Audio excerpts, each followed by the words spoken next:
மாணவர்கள் எவரும் போதைக்கு அடிமையாகாதீர்கள். அடிமையானவர்கள் மீண்டதாக சரித்திரமில்லை. எனவே உங்களையும் சமூகத்தையும் பாதுகாத்துக் கொள்ளுங்கள். உங்கள் நலன் கருதி கல்வி டிவி. அனைத்து மாணவர்களுக்கும் காலை வணக்கங்கள். தரம் 10ஆம் ஆண்டு பகுதியினுடைய இலக்கண பகுதியை அவதானித்துக் கொண்டு வருகிறோம்.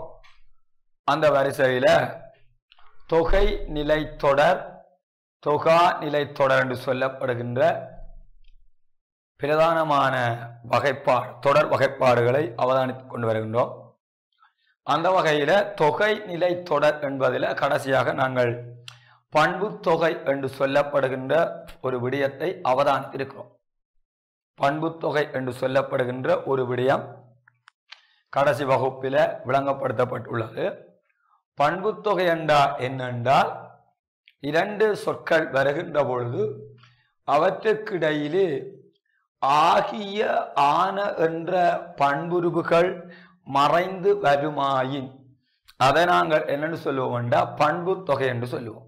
ஆகிய ஆன என்ற பண்புருவுகளில் ஏதாவது ஒன்று மறைந்து வருமாயின் அதை நாங்கள் சொல்லுவோம் பண்பு தொகை. உதாரணத்துக்கு வட்ட மேசையை பிரிச்சா வட்டமாகிய மேசை அல்லது வட்டமாகிய மேசை, கரும்பலகையை விரிச்சா கருமை ஆன பலகை அல்லது கருமையாகிய பலகை, இன்சொல் என்பதை விரிச்சா இனிமையான சொல் அல்லது இனிமையாகிய சொல், முக்குணம் என்பதை விரிச்சா மூன்று ஆன குணம் அல்லது மூன்று ஆகிய குணம். அதே மாதிரி வெள்ளாடை என்பதை விரிச்சதுன்னா வெண்மை ஆன ஆடை அல்லது வெண்மை ஆகிய ஆடை என்று வரும். அப்ப இரண்டு சொற்கள் வருகின்ற சந்தர்ப்பங்கள்ல அவற்றுக்கிடையிலே ஆகிய ஆன என்ற பண்பு உருவுகள் மறைந்து வருமாயின் அல்லது தொக்கி வருமாயின் அதை நாங்கள் என்ன தொகை என்று சொல்லலாம் என்றால் பண்பு தொகை என்று நாங்கள் குறிப்பிட்டுக் கொள்ளலாம்.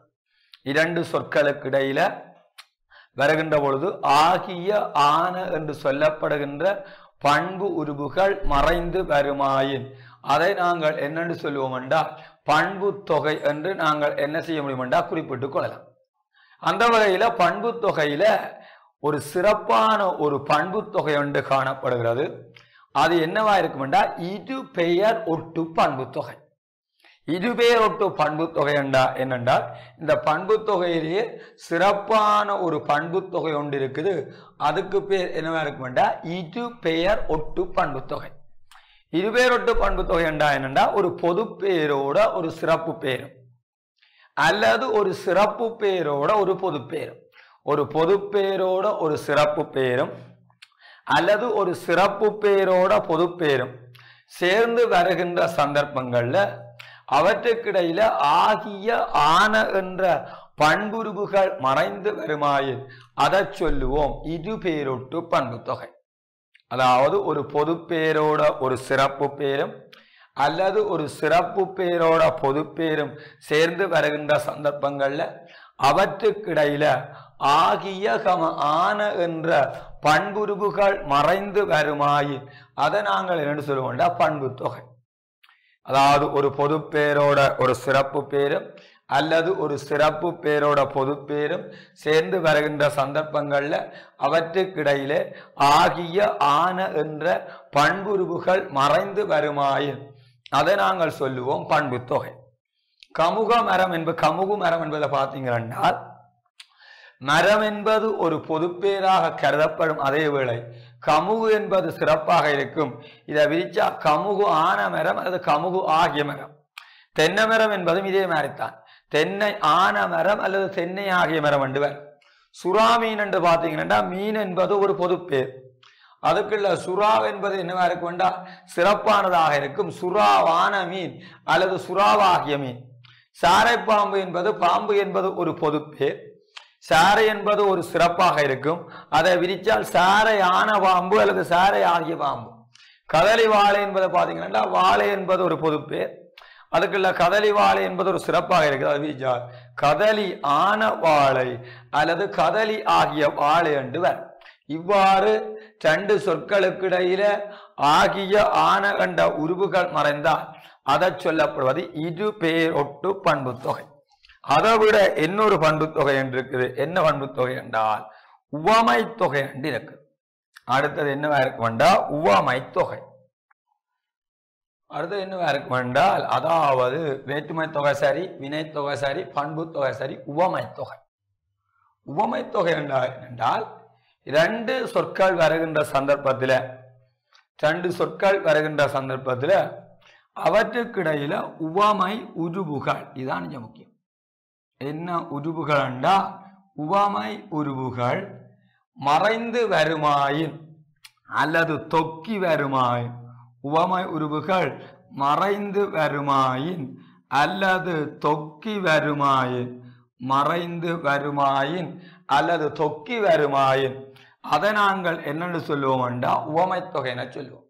ரெண்டு சொற்கள் வருகின்ற சந்தர்ப்பத்தில் அவற்றுக்கிடையில உவமை உருபுகள் மறைந்து வருமாயின் அல்லது தொக்கி வருமாயின் அவற்றை நாங்கள் என்னென்று சொல்லுவோம் என்றால் உவமை தொகை என்று சொல்லலாம். அந்த வகையில பார்த்தீங்களா போன்ற என்றது உண்டு, போன்ற, அடுத்தது ஒன்று இருக்குது போல வண்டு இருக்குது, அடுத்தது ஒன்று இருக்குது புதிய வண்டு இருக்குது, அடுத்தது ஒன்று இருக்குது ஒப்ப வண்டு இருக்குது, அடுத்த ஒரு உவமை இருக்கு அன்ன வண்டு இருக்குது, அடுத்தது ஒன்று இருக்குது மான வண்டு ஒன்று இருக்குது, அடுத்த ஒன்று இருக்குது இயைப வண்டு ஒன்று இருக்குது. அவ்வாறு என்ன செய்யறா உவமை உருபுகள் ரெண்டு சொற்களுக்கு இடையில மறைந்து வருமண்டா அவற்றை நாங்கள் என்னென்று சொல்லாமண்டா உவமை தொகை என்று அழைக்கலாம். இரண்டு சொற்கள் வருகின்ற சந்தர்ப்பத்தில் அவற்றுக்கு இடையிலே உவமை உருவுகள் மறைந்து வருமாயின் அல்லது தொக்கி வருமாயின் அவற்றை நாங்கள் என்னென்று சொல்லுவோம் என்றால் உவமை தொகை என்று சொல்லலாம். அந்த வகையில பார்த்தீங்கன்னா மதிமுகம் என்றது ரெண்டு சொல், மதி என்பது ஒன்று, அடுத்தது முகம் என்றது ஒரு சொல், விரிச்சா என்னடா மதி போன்ற முகம் என்று வரும். மதிமுகம் என்பதை விரிக்க என்னென்று வருமெண்டா மதிமுகம் என்ற சொல்லை நாங்கள் விரிக்கின்ற பொழுது மதி போன்ற முகம் என்று என்ன செய்ய வேண்டா வரும். இதுல மதி என்பது ஒரு சொல், முகம் என்பது ஒரு சொல், நாங்கள் அதை விரிக்க என்ன வருமெண்டா மதி போன்ற முகம் என்று வரும். அதே மாதிரி ரெண்டாவது பார்த்தீங்களா பவள வாய் என்று இருக்குது, அதை விரிக்க என்னென்று வருமெண்டா பவளம் போன்ற வாயண்டு என்ன செய்யுமெண்டா அந்த சொற்கள் என்ன செய்யப்படுமெண்டா பிரிக்கப்படும். அதாவது அதுல போன்றவென்று சொல்லப்படுகின்ற அந்த உவமை உருவுகள் என்ன செய்ய வேண்டாம் ரெண்டு சொற்களுக்கு இடையில மறைந்து வருமாயின் அதை நாங்கள் என்னென்று சொல்லுவோம் என்றால் உவமை தொகை என்று சொல்லுவோம். அப்ப தமிழ்ல பாத்தீங்கன்னா உவமை உருவுகள் போன்ற, போல, புதைய, ஒப்ப, அன்ன, மான, நிகர்ப்ப, கடுப்ப, இயைப என்று பல்வேறுபட்ட உவமை உருவுகள் என்ன செய்யறா காணப்படுகிறது.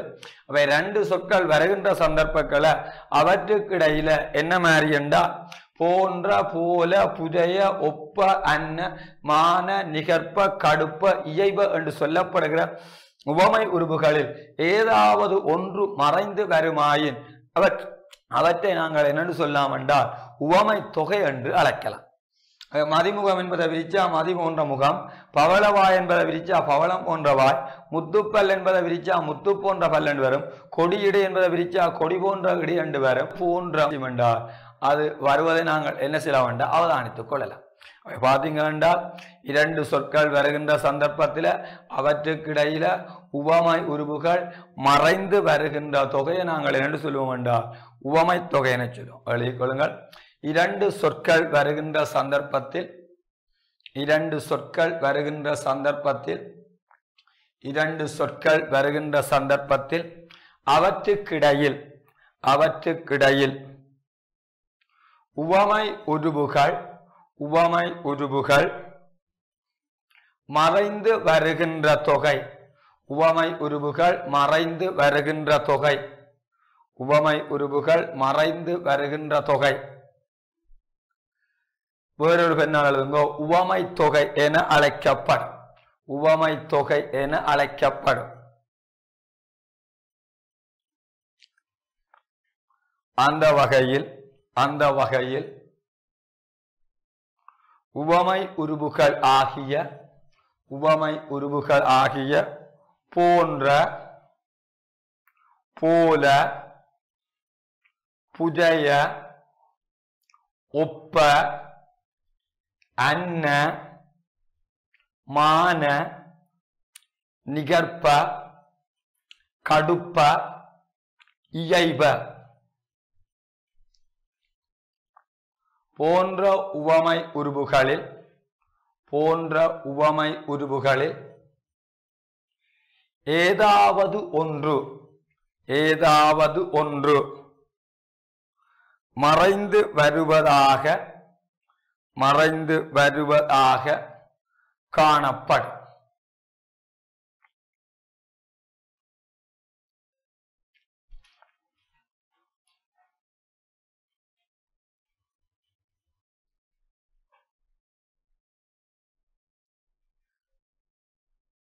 உதாரணம், மதிமுகம் என்பதை விரிச்சா மதி போன்ற முகம், அல்லது மதி என்ன முகம் என்று சொன்னாலும் சரி, மதி போன்ற முகம்.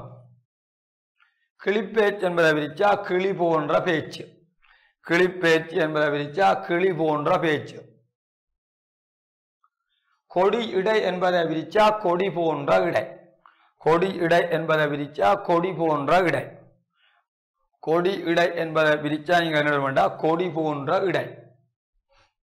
பவளவாய் என்பதை விரிச்சா பவளம் போன்ற வாய். முத்துப்பல் என்பதை விரிச்சா முத்து போன்ற பல். கஞ்ச முகம் என்பதை விரிச்சா கஞ்சம் போன்ற முகம், கஞ்சம் என்றா தாமரை.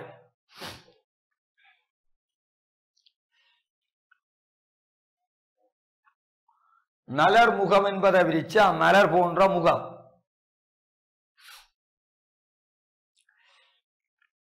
இவ்வாறு ரெண்டு சொற்களுக்கு இடையில அதாவது உவமை உருவுகள் மறைந்து வருமாயின் அல்லது தொக்கி வருமாயின் அதை நாங்கள் என்னென்று சொல்லுவோம் என்றால் உவமை தொகை என்று நாங்கள் என்ன செய்வோம் என்றால் அழைத்துக் கொள்வோம். அடுத்தது உம்மை தொகை.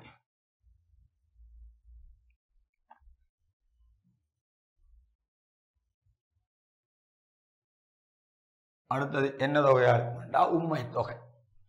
உம்மை தொகை என்றால் என்னென்றால் இரண்டு சொற்களுக்கிடையில, இரண்டு சொற்கள் வருகின்ற பொழுது அவற்றுக்கிடையில உம்மன்ற இணைப்பிடை சொல் உருவு மறையுமென்றால், உம்மன்ற என்ன மறையுமென்றா இணைப்பிடை சொல் உருவு, உம்மன்ற இணைப்பிடை சொல் உருவு மறையுமென்றால், உம்மன்ற இணைப்பிடை சொல் உருவு மறைந்து வருமாயின் அதை நாங்கள் என்னென்று சொல்லுவோம் என்றால் உம்மை தொகை என சொல்லுவோம்.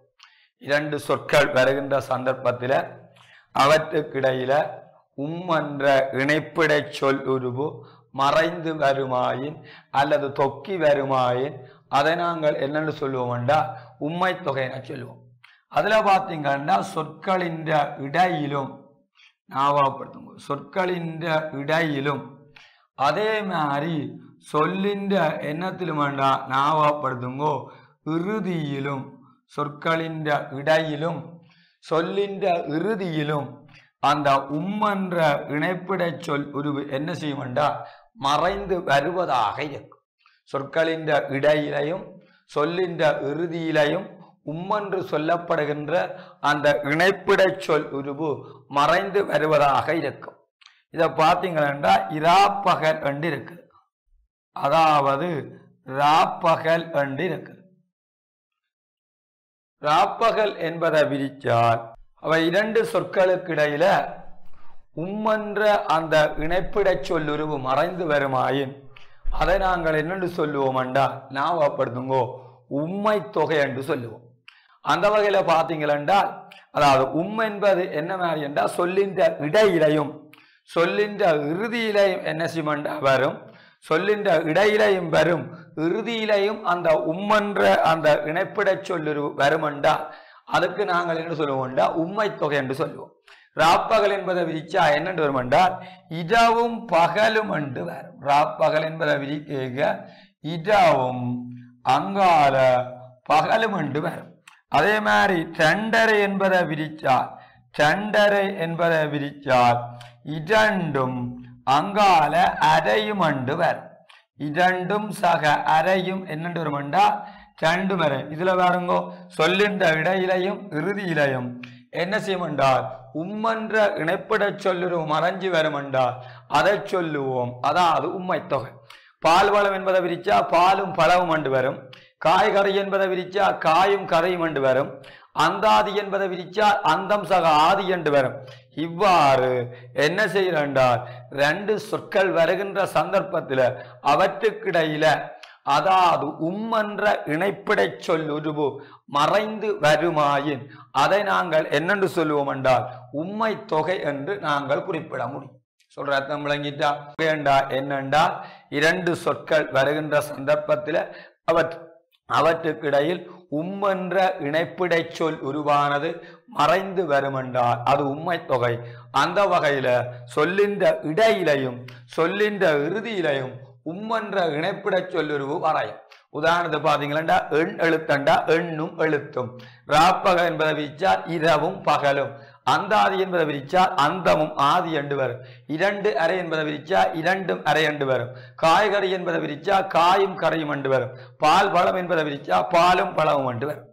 இவ்வாறு ரெண்டு சொற்கள் வருகின்ற சந்தர்ப்பத்தில் அவற்றுக்கிடையில என்ற இணைப்பிட சொல்லுருவு மறைந்து வருமாய் அதுக்கு வழங்கப்படுகிறவே உம்மை தொகை. எழுதி கொள்ளுங்கள். சின்னொரு உபதலையங்கம் உம்மை தொகை. இரண்டு சொற்கள் வருகின்ற சந்தர்ப்பத்தில்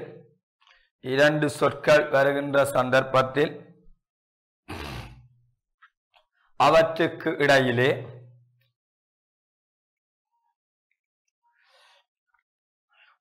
என்ற இணைப்பிட சொல் உருவு என்ற இணைப்பிடை சொல் உருவு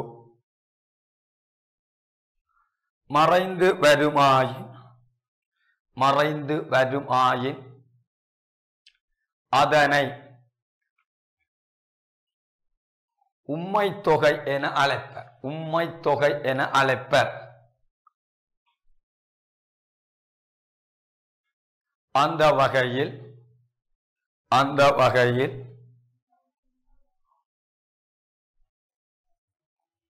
சொற்களின் இடையிலும் சொற்களின் இறுதியிலும்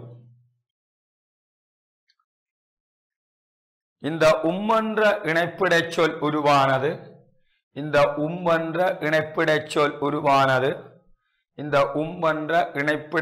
உருவானது மறைந்து வருவதாக அமைந்திருக்கும்.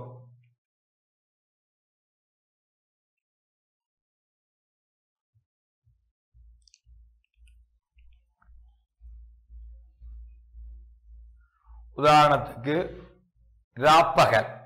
ராப்பகல் என்பதை வடக்கல்ல விரிச்செழுதுங்கோ இரவும் பகலும். ராப்பகல் என்பதை விரிச்சா இரவும் பகலும் என்று வரும். எண் எழுத்து என்பதை விரித்தால் எண்ணும் எழுத்தும் என்று வரும். அந்தாதியை விரிச்சால் அந்தமும் ஆதியும் என்று வரும். சண்டரையை விரிச்சால் இரண்டும் அரையும் என்று வரும். பால் பழம் என்பதை விரிச்சா பாலும் பழமும் என்று வரும்.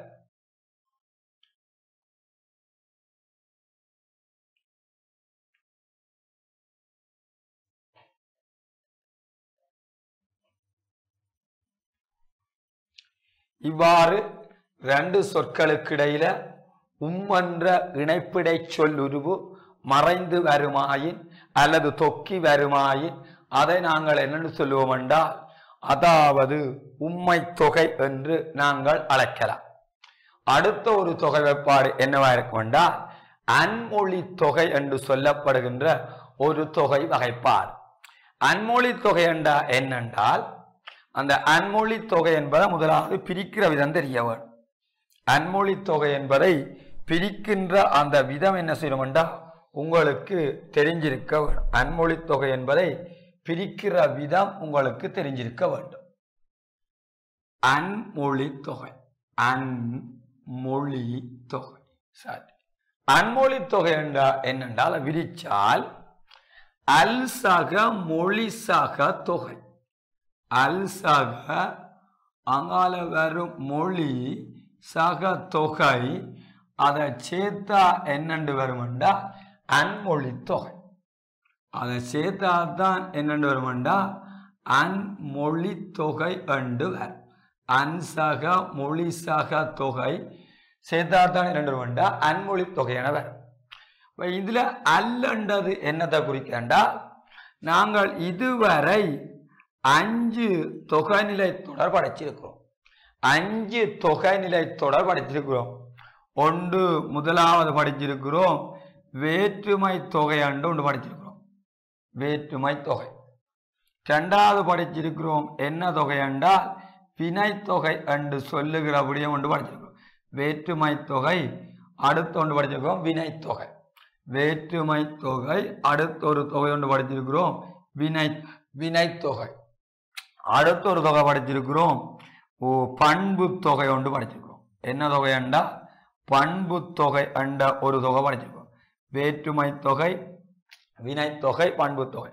அடுத்த ஒரு தொகை ஒன்று படிச்சிருக்கிறோம் உவமை தொகை ஒன்று படிச்சிருக்கிறோம். உவமை தொகை என்ற ஒரு விடயம் படிச்சிருக்கிறோம். அடுத்த ஒரு தொகை படிச்சிருக்கிறோம் உம்மை தொகை. இந்த 5 தொகைகளும் இதுவரைக்கும் நாங்கள் படித்த இந்த 5 தொகைகளும் தராத ஒரு பொருளை தந்தால், இதுவரை நாங்கள் படித்த 5 தொகைகளும் தராத ஒரு பொருளை தந்தால் அதைத்தான் நாங்கள் என்னென்று சொல்லுவோம் என்றால் அன்மொழி தொகை என்று அழைப்போம். இந்த 5 தொகைகளும் தராத ஒரு பொருளை தருமாயிருந்தால் அந்த தொகையை நாங்கள் என்னென்று சொல்லுவோம்டா அன்மொழி தொகை என்று சொல்லுவோம். ஆனால் இந்த தொகைகள்ல இருந்துதான் அது உருவாகும். இதுதான் இங்க முக்கியம்.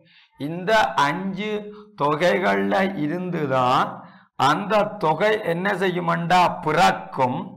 ஆனா இந்த 5 தொகைகளும் தராத ஒரு பொருளினை தருமாயின் அந்த தொகையை நாங்கள் என்னென்று சொல்லுவோம் என்றால் அன்மொழி தொகை என்று நாங்கள் குறிப்பிடலாம். இந்த 5 தொகைகளும் தராத ஒரு பொருளினை தருகின்ற தொகைதான் அன்மொழி தொகை. ஆனாலும் இந்த 5 தொகைகள்ல இருந்துதான் அந்த அன்மொழி தொகை என்ன செய்யும்டா உருவாகும். அப்ப இதுல பாத்தீங்களா விளங்கணும் என்னண்டா தேன்மொழி என்பது பாத்தீங்களா தேர்மொழி. தேன்மொழி என்பது உவமை தொகையாக இருக்கும். தேன் போன்ற மொழி. மாறாக தேன்மொழி பாடினாள் என்று நீங்கள் சொன்னீங்கள் என்றால், தேன்மொழி பாடினீங்கள் சொன்னால் அது உவமை தொகையிலிருந்து பிறந்த என்னவாக இருக்கும் என்றால் அன்மொழி தொகையாக கருதப்படும். தேன்மொழி என்று மட்டும் நீங்கள் சொன்னீங்கன்னா தேன் போன்ற மொழி, அது உவமை தொகையாக கருதப்படும்.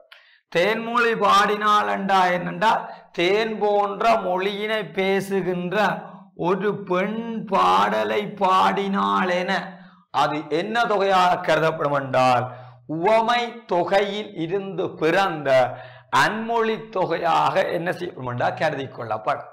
சொல்ற அர்த்தத்தை விளங்கும். அதாவது தேன்மொழி என்பது உவமை தொகை, தேன் போன்ற மொழி என்று வரும். மாறாக தேன்மொழி பாடினாள் என்றால் தேன் போன்ற மொழியினை பேசுகிற ஒரு பெண் பாடலை பாடினாள் என உவமை தொகையிலிருந்து பிறந்த அன்மொழி தொகை ஆக கருதப்படும்.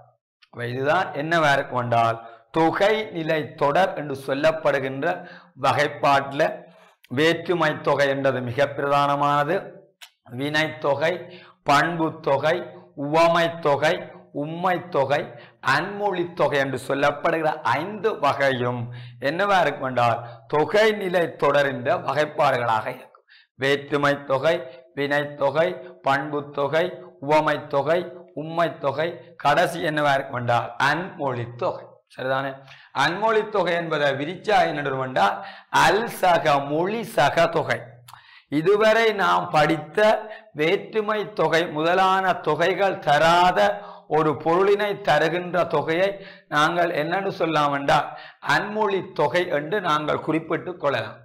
ஆனாலும் அந்த 5 தொகைகளில இருந்துதான் இந்த அன்மொழி தொகையானது என்ன செய்யும் என்றால் உருவாகும் என்று குறிப்பிடப்படுகிறது. சரிதானே? இது சம்பந்தமான மேலதிக விளக்கம் அடுத்த வகுப்பிலே என்ன செய்யப்படும் என்றால் குறிப்பிட்டு கொள்ளப்படும். இன்றைக்கு இவ்வளா பகுதியுடனும் இந்த வகுப்பினை பூரணப்படுத்துகிறேன். மீண்டும் அடுத்த வகுப்பில் சந்தித்துக் கொள்ளலாம் என கூறி உங்களிடமிருந்து விடைபெற்றுக் கொள்கிறேன். நன்றி, வணக்கம். கல்வி டிவியில் புத்தம்புது நிகழ்ச்சிகளை உடனுக்குடன் பார்த்து மகிழ எமது ஃபேஸ்புக் மற்றும் யூடியூப் பக்கத்தை லைக் செய்யுங்கள்.